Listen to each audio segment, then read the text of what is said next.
오늘 성경 말씀 우리 같이 봉독하겠습니다. 마태복음 16장 16절에서 19절입니다.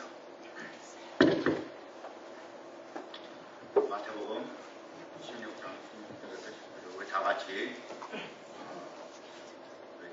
봉독하겠습니다. 시몬 베드로가 대답하여 가로되 주는 그리스도시요 살아계신 하나님의 아들이시니이다. 예수께서 대답하여 가라사대 가요나 시몬아 내가 믿도다. 이를 내게 알게 하신 이는 혈육이 아니요 하늘에 계신 내 아버지시니라. 또 내가 내게 이르노니 너는 베드로라. 내가 이 반석 위에 내 교회를 세우리니 음부의 권세가 이기지 못하리라. 내가 천국 열쇠를 내게 주리니 내가 땅에서 무엇이든지 매면 하늘에서도 맬 것이요 내가 땅에서 무엇이든지 풀면 하늘에서도 풀리리라. 우리 계속해서 다른 성경 구절들을 읽겠습니다. 그 바로 뒤에 21절서부터 24절의 말씀을 우리 함께 읽겠습니다. 이때로부터 예수 그리스도께서 자기가 예루살렘에 올라가 장로들과 대제사장들과 서기관들에게 많은 고난을 받고 죽음을 당하고 제3일에 살아나야 할 것을 제자들에게 비로소 가르치시니 베드로가 예수를 붙들고 간하여 가로되 주여 그리 마옵소서. 이 일이 결코 주에게 미치지 아니하리이다.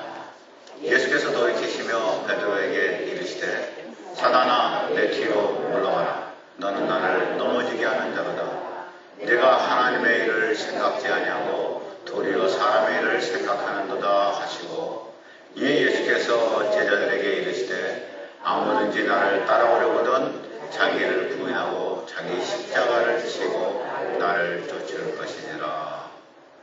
아멘. 그 뒤에 마가복음 14장의 말씀을 우리 한번 읽겠습니다. 베드로가 저주하며 맹세하되 나는 너희의 말하는 이 사람을 알지 못하노라.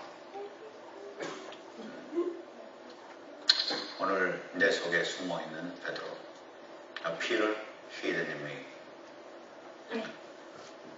이러한 제목을 가지고 우리 함께 말씀을 나누고자 합니다.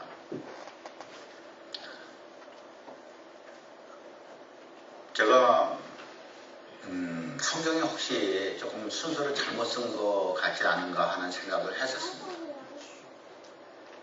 그 마가복음 14장의 말씀을 한번 우리 다시 보시겠습니다. 베드로가 예수님에 대해서 예수님을 저주하고 he cursed and he swore. 그가 저주하고 맹세하여서 얘기할 때 나는 너희의 말하는 이 사람을 알지 못하노라. I don't know about this man you are talking about. 나는 이 사람 알지 못하는 사람이라고. 그냥 알지 못하는 사람이라고 말한 게 아니고 he cursed. 그가 저주하고 맹세하였습니다. 그래서 제가 생각하기에 이거 성경이 순서가 잘못됐다고 생각했습니다. 이 베드로가 나중에 마태복음 16장 16절에 가서 보시면은 주는 그리스도시요 살아계신 하나님의 아들이라고 얘기합니다. 베드로가 예수님께 고백합니다. 주는 그리스도시요 살아계신 하나님의 아들입니다 하고 고백합니다. 그러니까 제가 생각에는 옛날에 베드로가 예수님을 나는 저 사람 모른다고 했다가 나중에 예수님 만나고 난 다음에 주는 그리스도시요 살아계신 하나님의 아들이라고 이렇게 얘기하면 얼마나 좋겠습니까? 그죠? 나쁜 사람이 강도가 죄인이 예수님에 대해서 막 비난하고 막 예수님을 갖다가 반대하다가 나중에 예수님께 무릎 꿇고 주님은 나의 주님이시라고 그렇게 했으면 얼마나 좋겠습니까? 그런데 상황이 그것이 아니란 말입니다. 성경의 순서는 맞는단 말입니다. 베드로가 기가 막힌 고백을 했습니다. 사람들이 나를 누구로 아느냐 하니까 베드로가 얘기하기를 주는 그리스도시요 살아계신 하나님의 아들이라고 얘기했습니다. 그리고 난 다음에 그리고 난 다음에 얼마 지나지 않아서 베드로는 조그마한 파속 앞에서, 조그마한 계집종 앞에서 그는 예수님을 저주하고 맹세하고 부인해버립니다. 그가 그 전에 사람들이 다 주님을 떠난다 하더라도 나는 죽을지언정 주님을 떠나지 않겠다고 그랬습니다. 문제가 여기 있습니다. 예수님을 배반하고 예수님을 배반하는 게 예수님을 모르고 그렇게 악하게 살다가 죄인으로 살다가 예수님을 믿고 회개하고 주님께 고백한다면 그것은 얼마나 좋겠습니까? 그러나 주님을 그렇게 고백하고 주는 그리스도시여 살아계신 하나님의 아들이라고 그렇게 고백해놓고 난 다음에 예수님을 저주하고 맹세하고 모르겠다고 그러면 이거 말이나 됩니까? 우리 인간 사회에서도 그렇게 은혜를 받고 내가 당신을 사랑한다고, 내가 죽어도 당신을 사랑한다고 그렇게 은혜를 받고 얘기하다가 어느 순간에 저주하고 맹세하고 나 너 모른다고, 나 저 사람 저딴 거 모른다고 그렇게 등 돌아서 버리면 그게 말이 안 됩니까? 인간 관계에서도 그게 말이 안 되는데 하물며 베드로는 예수 그리스도의 12제자 중에서 수제자라고 불리우는 베드로가 이렇게 못할, 절대로 할 수 없는 일을 그는 했습니다. 그러면은 베드로가 왜 이랬겠는가? 베드로가 이렇게 된 이유가 있을까? 다만 죽음이 무서워서 그랬을까? 예수님 잡히시던 밤에 자기도 잡혀서 고난당할까봐 정말 그 이유 때문에만 그랬을까? 그 이유가 없지는 않았겠죠. 자기도 잡히는 거, 자기도 죽는 거, 혹시 죽을지 안 죽을지 모르지만은 그러나 자기도 잡히는 거 무서웠는지도 모르죠. 그러나 정말 그 이유뿐이었을까? 그것이 저희 문제였습니다. 정말 그랬을까? 여러분, 베드로가 예수님께서 사람들이 나를 누구라 하느냐? 제자들이 다 이렇게 저렇게 대답하는데 예수님께서 다시 그러면 너희는 나를 누구라 하느냐 할 때 베드로가 대답합니다. 그 베드로가 대답하기를 주는 그리스도시요 살아계신 하나님의 아들이라 말합니다. 여러분, 이 말은 무지무지하게 중요합니다. 만일 베드로가 그리스도시요, 당신은 그리스도라고 말했으면 당신은 메시아라는 말입니다. 당신이 살아계신 하나님의 아들이라고 말했으면 이거는 혁명적인 얘기입니다. 이스라엘 사람들은 수천 년 동안 이스라엘 사람들이 기다리던 하나의 존재가 있었습니다. 그것은 하나님께로부터 오는 하나님의 아들이라고 불리우는 메시아라고 불리우는 그리스도였습니다. 이 그리스도를 온 이스라엘이 이스라엘 역사 가운데서 계속해서 기다리고 있었습니다. 아니요. 사실은 아담 이후로부터 인류가 기다리고 왔던 것이 바로 메시아였습니다. 하나님께서 메시아를 창세기 3장 15절에 약속하시면서부터 인류는 메시아를 기다려왔습니다.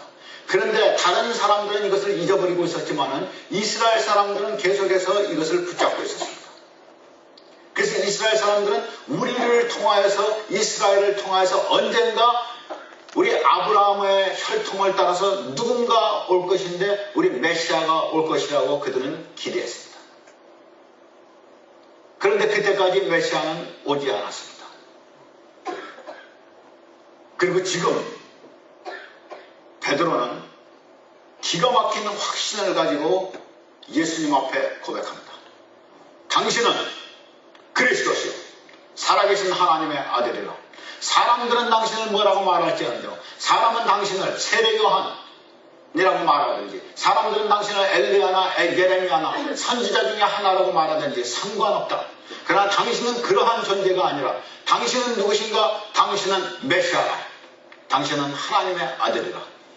이 기가 막힌 고백을, 수천 년 동안 기다렸던 이 고백을 베드로는 예수 그리스도를 보면서 확신합니다. 당신은 우리가 기다렸던 메시아요. 당신은 하나님의 아들이시라.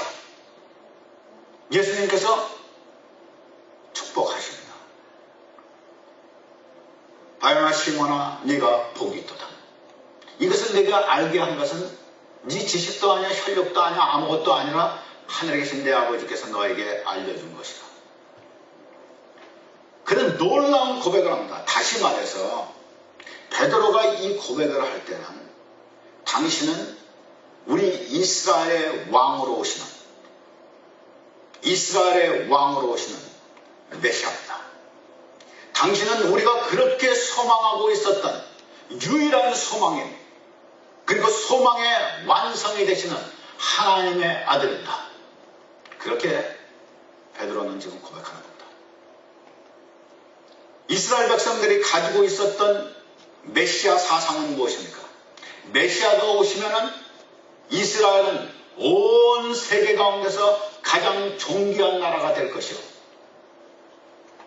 그리고 메시아는 이스라엘의 왕으로 보좌에 앉을 것이다. 그가 통치하시는 이스라엘은 온 세계를 다스릴 것이요. 지금까지 있어왔던 모든 선지자들의 예언이 다 이루어질 것이다. 이것이 베드로가 확신했던, 당신은 그리스도라고, 메시아라고 고백했던 그 고백 안에 이스라엘의 오랫동안의 영혼이 다 담겨져 있습니다. 이렇게 고백했는데 고백하자마자 문제가 생겼습니다.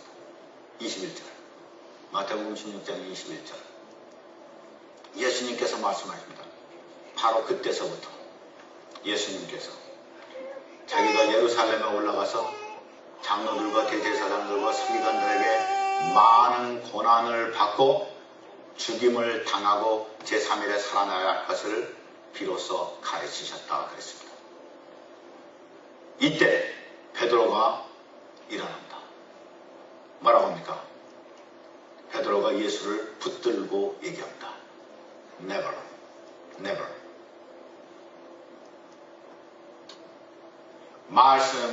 베드로가 말하기를 절대로 이런 일이 일어나서는 아니 된다. 결코 이러한 일이 발생돼서는 아니 된다. 예수님께서 지금 베드로가 뭐라고 그랬냐면은 주는 그리스도시요 살아계신 하나님의 아들이라고 했습니다.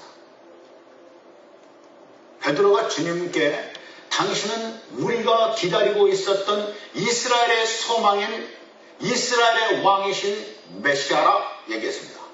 그런데 예수님께서 말씀하시기를 이 메시아가 너 복이 있다, 하나님 내 아버지께서 너에게 가르쳐 주었다고 말하는 이 메시아가 반드시 죽어야 된다는 것을 지금 얘기하십니다.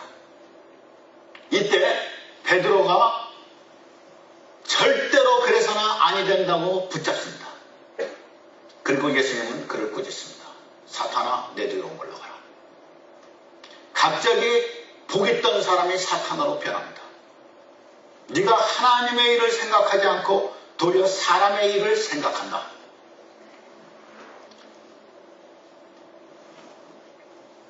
여러분, 우리 여기서 굉장히 중요한 거 하나 깨달아야 합니다. 지금 온 이스라엘에게 메시아는 이스라엘의 왕입니다. 메시아가 오면은 모든 이스라엘의 소망이 다 이루어집니다. 하나님의 약속의 왕입니다. 그런데 이 왕이 죽어야 된대요. 베드로는 도저히 이해할 길이 없었습니다. 메시아가 와서 보좌에 앉아서 통치해야지 어떻게 메시아가 와서 죽느냐. 베드로는 이해할 길이 없었습니다. 여러분, 한 가지 물어봅시다. 만일에 예수님께서 십자가를 지시지 않았는데 가룟 유다가 예수님을 배반했겠습니까? 예수님께서 십자가를 지지 아니하셨는데 가룟 유다가 예수님을 배반했겠습니까? 만일 예수님께서 십자가를 지지 아니하셨다라고 한다면 베드로가 예수님을 저주하고 맹세하고 모른다고 그랬겠습니까? 잘 생각해 보세요. 예수께서 십자가를 안 지셨다면, 십자가를 지시지 않았다면 가룟 유다가 되겠습니까? 가룟 유다가 배반했겠습니까? 예수님이 십자가를 안 지셨다면 베드로가 저주를 하고 베드로가 예수를 모른다고 그랬겠습니까? 아니요. 절대로 그럴 리가 없습니다. 이 일들은 어떻게 해서 일어났습니까? 이 일들은 예수 그리스도께서 십자가를 지시기 까닭에 일어났던 일입니다. 예수님이 십자가를 지시기 까닭에 가룟 유다가 배반을 했고 베드로가 예수를 모른다고 저주하고 맹세했습니다. 십자가 때문에. 십자가가 없었으면 이런 일이 일어나지 않았습니다. 그런데 예수님이 십자가를 얘기하십니다. 내가 많은 고난을 받고 죽임을 당하여야 하리라. 그리고 제3일에 살아나야 하리라. 기가 막힌 말씀입니다. 예수님은 분명히 제3일에 살아나야 할 것을 말씀하셨습니다. 그러나 베드로의 귀에는 제3일에 부활하신다는 말씀은 들리지도 않습니다. 그에게는 한 가지밖에 안 들립니다. 그에게는 뭐가 들립니까? 죽어야 한다는 것. 여러분 17장에 그 바로 다음 장에 넘어가셔도 22절과 23절에 예수님께서 다시 얘기하십니다. 예수님께서 많은 사람의 손에 넘겨짐을 당하고 인자가 그렇게 죽어야 하리라. 그때 제자들이 심히 근심하였다고 성경은 기록하고 있습니다. 여러분 제자들을 근심하게 만들고 제자들로 하여금 불안하게 만들었던 것이 무엇입니까? 예수 그리스도의 삶 속에서 예수 그리스도의 가르침 속에서 제자들이 불안하고 제자들이 뒤로 물러가고 웅크리게 되는 한 가지 이유가 무엇입니까? 그것은 예수님께서 십자가를 지시고 죽임을 당하겠다고 하신 그 말씀 때문에 그렇습니다. 예수님께서 십자가만 말씀 안 하셨으면 죽음 당하는 것을 말씀 안 하셨으면 예수님께서 그대로 영광의 주님으로 계시는 것 계속해서 역사를 나타내시고 기적을 나타내시고 그리고 마침내 이스라엘의 왕으로서 그렇게 나타나실 것이면 어느 사람이 물러가겠습니까? 그런데 베드로가 그리고 모든 제자가 다 뒤로 넘어졌습니다.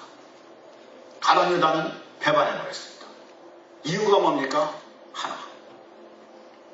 예수 그리스도에게 문제는 하나밖에 없었습니다. 그 완벽한 존재에게 한 가지 문제만 있었습니다. 그것은 뭐입니까? 십자가입니다. 그 뒤에 3일 후에 부활하겠다는 이 부활은 들리지가 않습니다. 3일 후에 부활, 그것은 저들에게 관심 맡깁니다.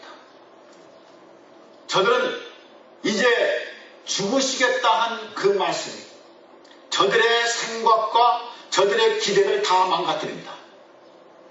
그가 이스라엘의 왕으로 메시아가 이스라엘 왕으로 쓰셔야 되는데 그래서 우리가 주님과 함께 같이 영광을 나눠야 되는데 이 왕으로 서셔야 될 분이 당신이 죽으시겠다 하는 말에 3일 후에 살아나는 건 그는 미래의 일입니다. 싫습니다. 이 똑같은 베드로가 내 안에도 있습니다. 나는 싫어요. 나는 싫습니다. 여러분 안에도 있습니다. 이 똑같은 베드로. 하나님이 내게 미래 장래의 약속을, 축복을 약속을 하셔도 오늘의 십자가는 싫단 말입니다.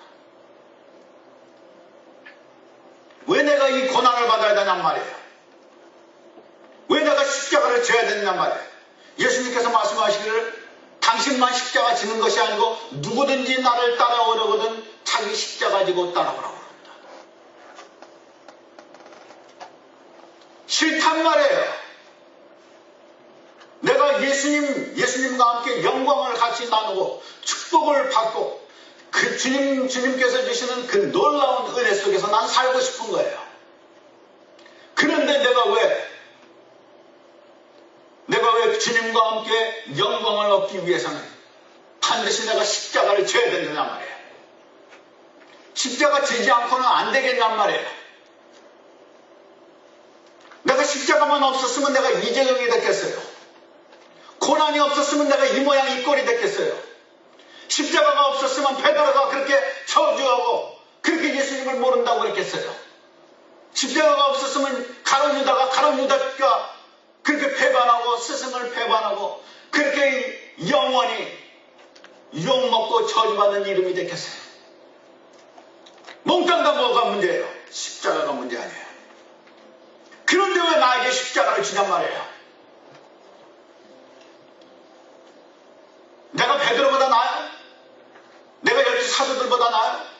12사도들도 팍팍 쓰러지는데 내가 뭐라고 왜 나에게 십자가를 주냔 말이에요. 예수님께서 말씀하십니다. 너희가 나의 제자요. 너희가 제자로서 나를 따라오려거든 너희 십자가를 지고 나를 따라올 것이라. 십자가 지지 않고는 예수를 따라갈 수 있는 제자가 없습니다. 내 고난이요? 누가 고난을 좋아해요? 고난은 우리에게 둘 중에 하나가 되게 합니다. 우리로 하여금 예수 때문에 받는 고난, 믿음 때문에 받는 고난은 우리로 하여금 베드로나 가룟 유다가 되게 합니다. 우리가 예수님을 부인해버리고 모른다고 그러고 이 세상 앞에서도 예수를 모르는 사람처럼 살아가버리는 왜? 고난 때문에. 너무나 답답한 이 고난 때문에.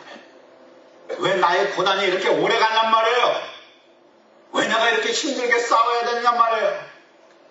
왜 다른 사람들처럼 참 평안하게 예수 믿으면 안 되냔 말이에요. 내가 왜 믿음으로 살려고 하는데 왜 내게 이렇게 고난이 있냔 말이에요.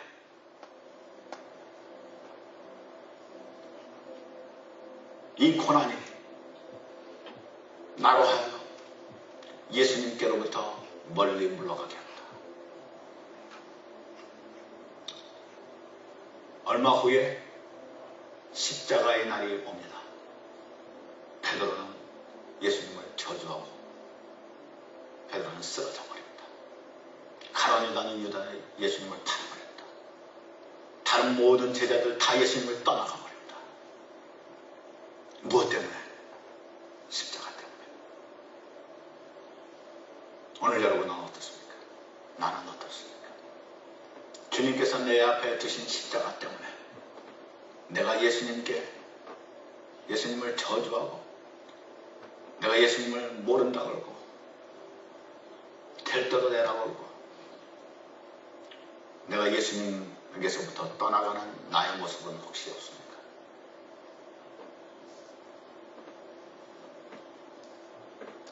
주님은 원하십니다.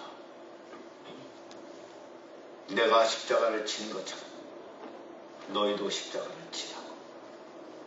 너희 앞에 있는 이 십자가를 지면 제3일에 부활한다고. 내가 부활하듯이 너희도 부활한다고. 우리는 뒤에 있는 영광을 위하여서 오늘에 있는 잠시 있는 고난을 참는 사람들, 이것이 제자들입니다. 예수의 제자는 누구인가? 예수의 제자들은 뒤에 따라오는 하나님의 약속을 인하여서 오늘 그 약속을 얻기 위해서 내가 치러야 하는 나의 십자가의 고난을 감사하면서 내가 치르는 사람들이 예수의 제자입니다. 바울이 그렇게 살았습니다. 회개한 베드로가 그렇게 살았습니다. 그리고 수많은 하나님의 종들이 그렇게 살았습니다. 어떻게? 자기를 부인하고 십자가를 붙들고 그 뒤에 있는 영광을 위하여서 십자가를 참고 예수를 부인하지 아니하고 끝까지 예수를 찬양하면서 살았습니다. 어떻게? 이러한 믿음을 가지고 있는 사람들에게, 이러한 결단을 가지고 있는 사람들에게 성령께서 오심으로 그랬습니다. 성령께서 그들 마음속에 그들의 심령을 점령하심으로 자신들은 이길 수 없는 이 십자가의 고난을 성령께서 놀라운 은혜로 밀어주셔서 저들은 감당할 수 있게 되었습니다. 그래서 바울은 바울이 될 수 있었습니다. 십자가를 질 수 있는 사람은 십자가의 사건 뒤에 있는 사람들밖에는 없습니다. 십자가의 사건 앞에 있는 사람들, 그것은 베드로라 하더라도 무너질 수밖에 없습니다. 왜냐하면 주님이 먼저 십자가를 지셔야 되기 때문입니다. 예수님께서 십자가를 지시지 않았을 때는 모든 사람이 그 십자가 앞에서 다 무너집니다. 그러나 이제 예수님께서 십자가를 지셨습니다. 그리고 부활 승리하셨습니다. 그리고 승천하셔서 성령으로 오셨습니다. 이 예수 그리스도의 십자가 후에 있는 교회들을 우리들에게는 주께서 성령으로 임하여 주셔서 우리로 하여금 십자가의 고난을 감당할 수 있는 능력을 주셨습니다. 그리고 우리로 하여금 십자가를 참고 주님의 영광을 바라보면서 오늘도 걸어갈 수 있도록 주님께서 우리에게 능력을 주셨습니다. 이것이 교회입니다. 이것이 예수의 진정한 제자들입니다. 다시 말해서 예수 그리스도의 진정한 제자는 예수 그리스도의 십자가 사건 이전에는 발생되지 않습니다. 오직 예수 그리스도의 십자가 이후에만 발생됩니다. 왜냐하면 주님이 나의 힘이 되셔야 하기 때문에 그렇습니다. 내 십자가 내가 지고 쫓아가야 합니다. 그런데 어떻게 내가 지고 쫓아갑니까? 성령으로 지고 쫓아갑니다. 예수님께서 베드로에게 축복하시고 칭찬하시면서 이와 같이 말씀하십니다. 너는 베드로라. 내가 이 반석 위에 내 교회를 세우리. 음부의 권세가 이기지 못하리라. 이때 교회라는 말이 처음 등장합니다. 예수님께서 제자들에게, 지금까지 따라오던 제자들에게 처음으로 주님께서 교회라는 얘기를 합니다. 내가 내 교회를 이 반석 위에, 너의 고백 위에 세우리라. 여러분, 우리는 지금 교회가 뭔지 압니다. 그러나 베드로에게는 교회가 무엇인지 알 길이 없었습니다. 교회라는 단어를 처음 듣습니다. 베드로에게는 이스라엘이 있었고 하나님의 왕국이 있었지만, Kingdom of God, 하나님의 왕국은 있었지만 교회는 전혀 생소한 이름입니다. 예수님께서 베드로에게 내가 이 반석 위에 교회를 세우겠다고 합니다. 음부의 권세가 이길 수 없다고 말합니다. 그리고 내가 이 천국 열쇠를 내게 준다고 합니다. 베드로, 그 위에 반석을 세우는데 너에게 천국 열쇠를 준답니다. 다시 말해서 이 말씀은 교회에게 주님의 천국의 열쇠, 복음의 말씀을 주시겠다는 말씀입니다. 예수는 교회에게밖에는 주어지지 않습니다. 하늘로 들어가는 천국의 열쇠인 예수님은 교회밖에는 없습니다. 그런데 이 교회를 세우겠다. 지금 베드로는 말입니다. 잘못 착각합니다. 교회라는 것이 이것이 메시아 왕국인가 보다. 그리고 음부의 권세가 이기지 못하니까 영원한 메시아의 왕국을 세우나 보다. 천국 열쇠를 준다니까 우리에게 무슨 권세를 주시나 보다. 기분이 아주 짱이었습니다. 신났습니다. 드디어 우리 주님과 함께 우리가 왕노릇하는구나. 이스라엘의 메시아 그리스도 하나님의 아들이 드디어 일하시는구나. 드디어 당신의 왕국을 세우시는구나. 예, 당신의 왕국을 세우십니다. 교회를 세우십니다. 드디어 우리에게 권세를 주시는구나. 음부가 이기지 못하는 권세를 주시는구나. 예, 주님께서 음부가 이길 수 없는 천국 열쇠의 권세를 우리에게 주십니다. 교회에게 주십니다. 그런데 그것은 베드로가 생각했던 것이 아닙니다. 교회에게 주십니다. 그런데 교회는 언제 생겨납니까? 교회는 오순절에 생겨납니다. 교회는 성령이 임하고 난 다음에 교회가 생겨납니다. 그것이 교회의 시작입니다. 이 교회가 오순절에 성령이 임하면서 교회는 시작됩니다. 무슨 말입니까? 내가 이 반석 위에 그리스도여 살아계신 하나님의 아들이라고 고백하는 이 고백 위에 내 교회를 세우겠다. 교회는 예수 그리스도께서 왕이시고 그가 우리를 통치하시고 그는 하나님의 아들이신 그분 안에서만 교회는 세워집니다. 그리고 음부의 권세는 절대로 이길 수 없습니다. 그리고 교회를 통하여서 천국 복음이 전파됩니다. 이 교회, 이것은 주의 성령이 오셔서 세워졌습니다. 그리고 그때서부터 교회의 제자된 사람들, 교회의 일원이 된 그리스도의 제자들마다 십자가를 지고 살아갑니다. 그리고 저들은 십자가를 감당하고 살아갑니다. 십자가를 지고 십자가를 거부하지 않고 이전에 십자가 전에 있었던 베드로와 모든 제자들이 다 거부했던 것처럼 이제는 거부하지 않냐고 성령께서 우리에게 오심으로 십자가를 사랑하고 십자가를 지고 그 후에 있는 영광을 위해서 걸어갑니다. 이것이 교회입니다. 이것이 주님께서 교회를 세우신 이유입니다. 그런데 우리 안에 여전히 베드로가 있습니다. 여전히 가룟 유다가 있습니다. 여전히 십자가 전에 있었던 제자들이 있습니다. 모두 다 십자가를 싫어합니다. 여러분, 십자가는 예수 그리스도께서 왕이신 것을 나타내는 반드시 짊어지고 가야 하는 우리의 과정입니다. 십자가를 질 때만 예수는 영광을 받습니다. 십자가를 질 때만 예수는 그리스도가 됩니다. 십자가를 질 때만 예수는 하나님의 아들이 됩니다. 십자가를 질 때만 성령이 우리 속에서 넘치도록 역사하셔서 십자가를 지고 갈 수 있게 만들어 주십니다.